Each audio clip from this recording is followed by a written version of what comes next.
नमस्कार, M A रेसिपीमध्ये आपणा सर्वांचे स्वागत आहे। आज आपण रसमलाई बनवणार आहोत। त्यासाठी आपण 2 लिटर टोन दूध घेतले आहे। म्हणजे यात क्रीम अगदी कमी असते, कारण आपल्याला रसमलाईसाठी फुल क्रीमचे दूध घ्यायचे नाहीये। आणि आणखी काही साहित्य आपण घेतले आहे ते बघूया। साखर 200 ग्रॅम घेतलेली आहे, वेलदोडे 10-12, केशर घेतले थोडे, कॉर्नफ्लोअर घेतलेले आणि 2 टेबलस्पून कस्टर्ड पावडर घेतलेली आहे। गार्निशिंगसाठी पिस्ता काप घेतलेले आहे। तर चला सुरुवात करूया। आपण घेतलेल्या दुधापैकी निम्मे दूध आपण आता तापवून घ्यायचे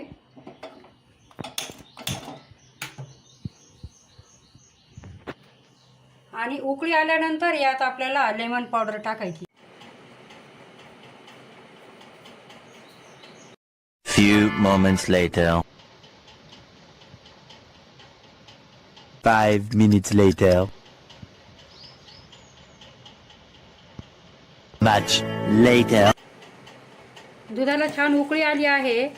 दूध असं हलवतच राहायचं, त्याला साय जमा होऊ द्यायची नाही। आता बघा, ह्या दुधामध्ये आपण पाण्यामध्ये 1 चमचा लेमन पावडर टाकलेली आहे। आपण हे दूध व्हिनेगरने सुद्धा फोडू शकता। 1 लिटरला 2 चमचे व्हिनेगर टाकलं तरी दूध चांगलं फोडलं जातं। आता आपण हे थोडे थोडे टाकून दूध फोडणार आहोत।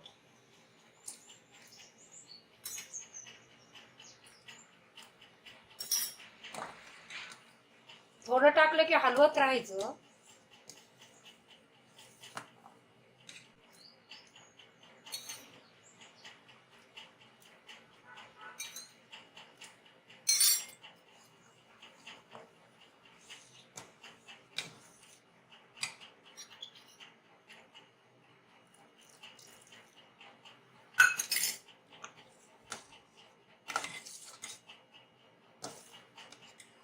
आपलं दूध छान फुटलेलं आहे।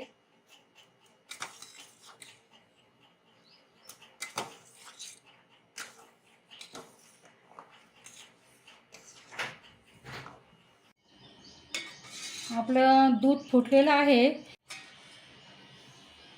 आपल्याला हे दूध आता ह्या गाळणीवर टाकायचं आहे आणि गाळून घ्यायचं आहे।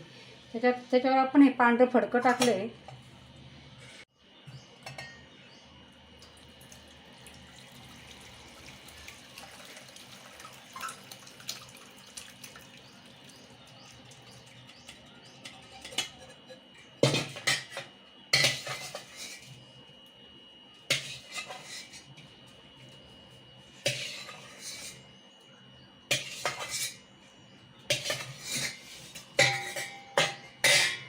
आणि असं सर्व बाजूने हा कपडा गोळा करून आणि पाणी पूर्ण काढून टाकायचं आहे याचं।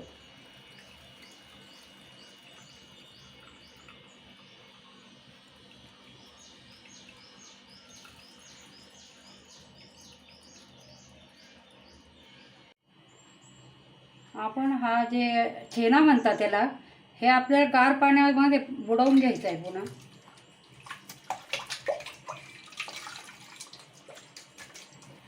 आणि त्याचा आंबटपणा पूर्णपणे काढून टाकायचा आहे। गार पाण्यात टाकल्यामुळे आपल्याला पिळता येतो।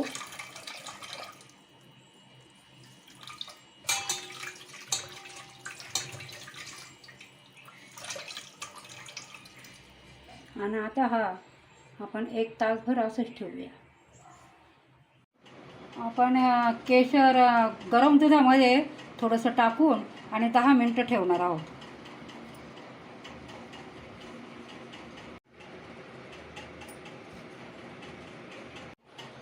आपण गॅस ऑन करून आणि आता पाक तयार करून घेऊ। त्यासाठी 1 वाटी मी साखर टाकली आहे आणि 4 वाटी आपल्याला पाणी टाकायचं आहे यात।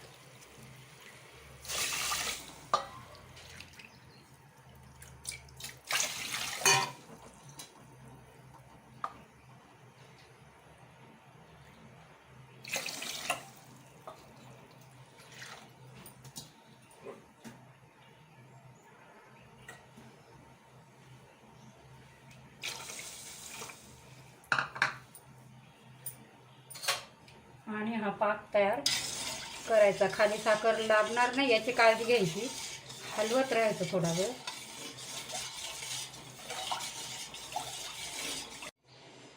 आता आपण उरलेल्या दुधाची बासुंदी तयार करून घेऊ. दूध चांगलं उकळी येऊ देऊ.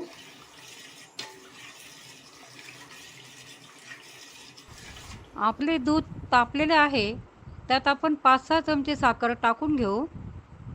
जर तुम्हाला रसमलाई जास्त गोड हवे असेल तर साखरेचे प्रमाण तुम्ही वाढवू शकता.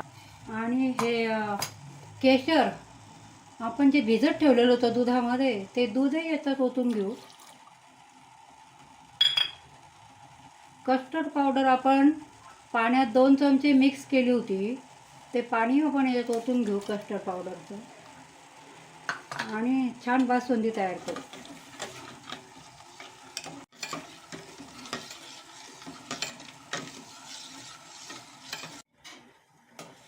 आपली बासुंदी तयार झालेली आहे. ती जास्त घट्टही करायची नाही आणि असं लच्छेदार करायची नाही आहे. आणखी थोडी उकळी आली की बंद करणार आहे मी. आपले साखरेचं पाणी म्हणजे पाक अगदी जास्त घट्ट करायचं नाही आहे, तो उकळलेला आहे आणि थोडं उकळतच ठेवायचं. आपल्याला ते रसगुल्ले यात टाकायचे आणि उकळून घ्यायचे.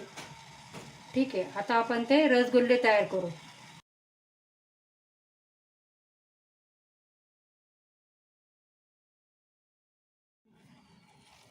आपलं हे पनीर तयार झालेलं आहे.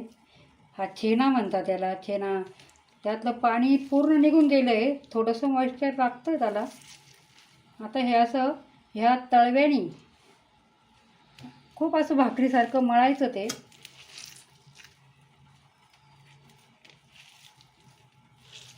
मऊ करून घ्यायचं.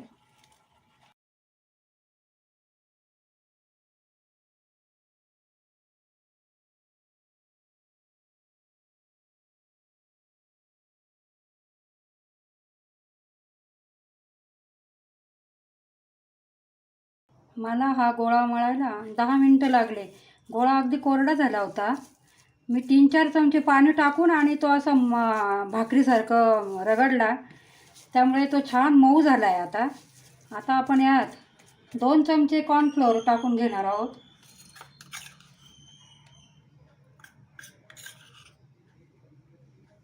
आणि पुन्हा चांगलं मळून घेऊ.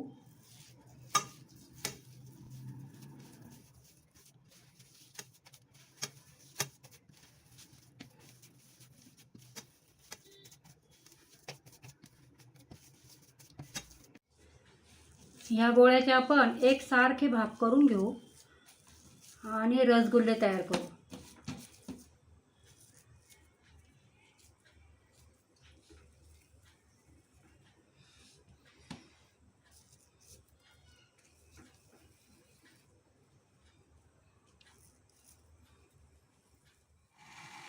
आपले गोळे तयार झालेले आहे आणि पनीर इतकं छान झालेलं आहे बघा. अगदी हाताला तेलकट असं आहे, तेलकट झाला आहे आपला हात.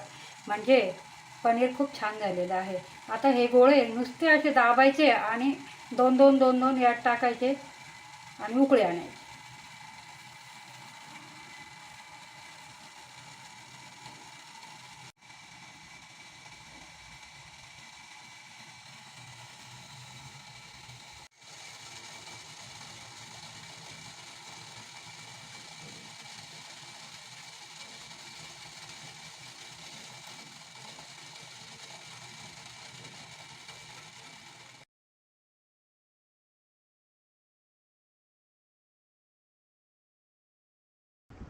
आपले रसगुल्ले पाकात छान उकळले गेलेले आहेत.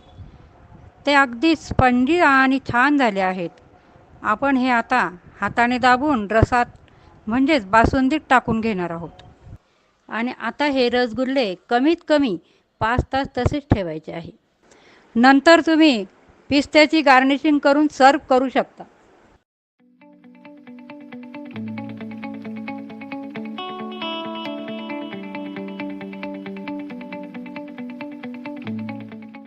आपली रसमलाई खूप छान झालेली आहे.